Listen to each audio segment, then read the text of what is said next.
নিরামিষের দিনে যদি এইভাবে পটলের দোরমা বানানো যায় তাহলে কিন্তু নিরামিষের দিন নিরামিষ বলে মনেই হয় না। নিরামিষের দিনেও কিন্তু এক থালা ভাত এক নিমিষেই শেষ হয়ে যাবে।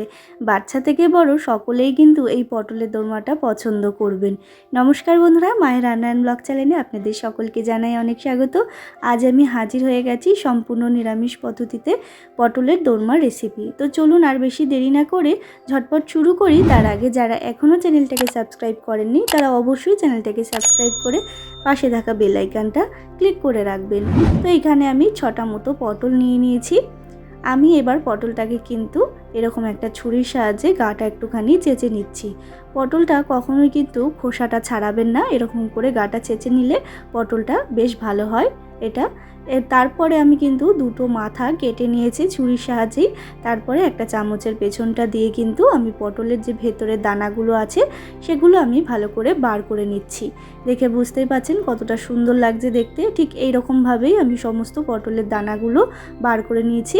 আর দানাগুলোও কিন্তু আপনারা ফেলে দেবেন না, এইভাবে একটা মিক্সিং জারের মধ্যে নিয়ে আমি একটা মিহি পেস্ট তৈরি করে নেব। এটাও কিন্তু পটলের যে পুরটা হবে সেটার কাজে লাগবে। দেখে বুঝতেই পাচ্ছেন কতটা মিহি করে এটা পেস্ট করে নিয়েছি। এরপর আর একটা মশলা তৈরি করে নেব একেবারে। এখানে আমি দিয়েছি কাজু বাদাম, চারমগজ আর দিয়ে দিলাম পরিমাণ মতো টক দই। এরপর আবারও মিহি পেস্ট তৈরি করে রেখে দেবো। যেহেতু আমি 6টা পটল করছি তার জন্য আমি একটুখানি কম পরিমাণ নিচ্ছি। আপনাদের কাছে যদি বেশি পরিমাণ পটল আপনারা তৈরি করেন তাহলে কিন্তু একটু বেশি পরিমাণ নেবেন। তারপরে গ্যাসে একটা ফ্রাই প্যান বসিয়ে দিয়ে তার মধ্যে দিয়ে দিলাম পরিমাণ মতো সর্ষের তেল। তারপরে তেলটা গরম হয়ে গেলে সামান্য একটুখানি লবণ আর হলুদ দিয়ে কিন্তু আমি পটলগুলো হালকা করে ভেজে নেব। আপনাদের মাথায় রাখতে হবে আপনারা কিন্তু পটলগুলো একেবারেই খুব বেশি ভাজবেন না, হালকা করে ভেজে নিলেই কিন্তু এটা যথেষ্ট। খুব বেশি ভেজে নিলে কিন্তু পটলগুলো একেবারে চিপসে যাবে। আর যেহেতু পটলের মধ্যে কোনো পুর নেই তাই খুব হালকা করেই কিন্তু পটলগুলো ভেজে আমি তুলে রাখলাম। তারপরে ওই তেলের মধ্যে আমি দিয়ে দিলাম যে পটলের দানাগুলো আমি পেস্ট করে রেখেছিলাম সেটাই। এরপর একটু নাড়াচাড়া করে নিয়েছি, যেহেতু ওটা পটলের একটা কাঁচা গন্ধ আছে সেটা যখন চলে যাবে তখন এখানে কিছু মশলা অ্যাড করে দিতে হবে। দিয়ে দেবো হলুদ গুঁড়ো, লঙ্কার গুঁড়ো এবং ধনে গুঁড়ো, আর দিয়ে দিলাম পরিমাণ মতো চিনি এবং পরিমাণ মতো লবণ।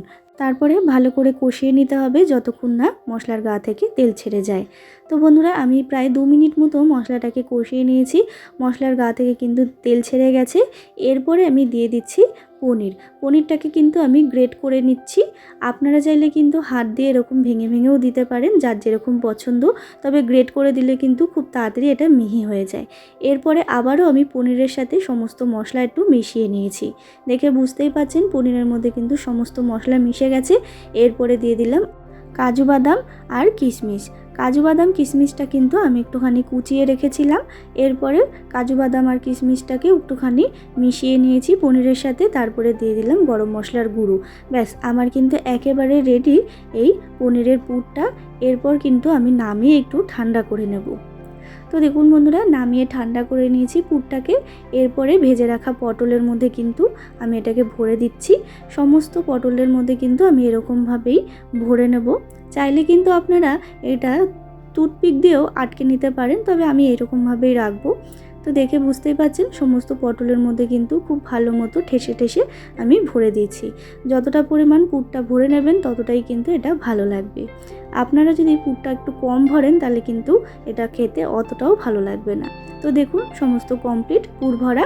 তারপরে আবারও সরাসরি গ্যাসে আমি ফ্রাই প্যানটা ধুয়ে পরিষ্কার করে বসিয়ে তার মধ্যে আমি দিয়ে দিয়েছি পরিমাণ মতো সর্ষের তেল। তেলটা গরম হয়ে গেলে এখানে দিয়ে দিতে হবে গোটা গরম মশলা এবং গোটা জিরে ফোড়নের জন্য। তারপরে আমি এখানে দিয়ে দিলাম একটু লবণ। ফোড়নটার যখন একটা মিষ্টি গন্ধ বেরিয়ে আসবে তখন দিয়ে দিতে হবে লবণ।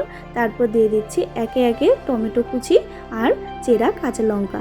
আমি এখানে ঝালের জন্য 2টো কাঁচা লঙ্কা চিড়ে দিয়েছিলাম। এবার একটু ভেজে নিয়েছি, টমেটোটা একটু নরম হয়ে গেছে। তারপরে এখানে দিয়ে দিতে হবে ধনে গুঁড়ো, হলুদ গুঁড়ো, লঙ্কার গুঁড়ো এবং স্বাদ অনুযায়ী চিনি। চিনিটা এখানে এই কারণে দিচ্ছি যেহেতু এটা নিরামিষ রেসিপি, একটুখানি মিষ্টি হলে এটা ভালোই লাগে। তারপরে আবারও 2 মিনিট মতো আমি মশলাটাকে কষিয়ে নিয়েছি। মশলাটা যখন একটুখানি তেল ছেড়ে যাবে তখন এখানে দিয়ে দিতে হবে টক দই, কাজু বাদাম এবং চারমগজের যে পেস্টটা তৈরি করেছিলাম সেটাই দিয়ে দিলাম।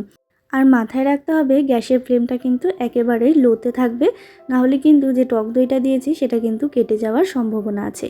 এরপরে আমি 2 মিনিট মতো কষিয়ে নিয়েছি, তারপরে দিয়ে দিলাম মশলা ধোয়া বাটির জলটাই। মশলা ধোয়া বাটির জলটা দিয়েই দিয়ে দিচ্ছি পুর ভরে রাখা পটলগুলো দিয়ে কিন্তু আমি প্রায় 5 মিনিট মতো এটাকে ফুটিয়ে নেব, যাতে পটলের মধ্যে খুব ভালো মতো এই মশলাগুলো ঢুকে যায় এবং গ্রেভিটা ভালো মতো কিন্তু পটলের মধ্যে ঢুকে যায়। এরপরে দিয়ে দিলাম আমি গরম মশলার গুঁড়ো। ব্যাস, আমার কিন্তু আর কিছু দেওয়ার নেই। এরপর কিন্তু একটুখানি ফুটিয়ে নিলেই রেডি হয়ে যাবে এই পটলের দোরমার রেসিপি।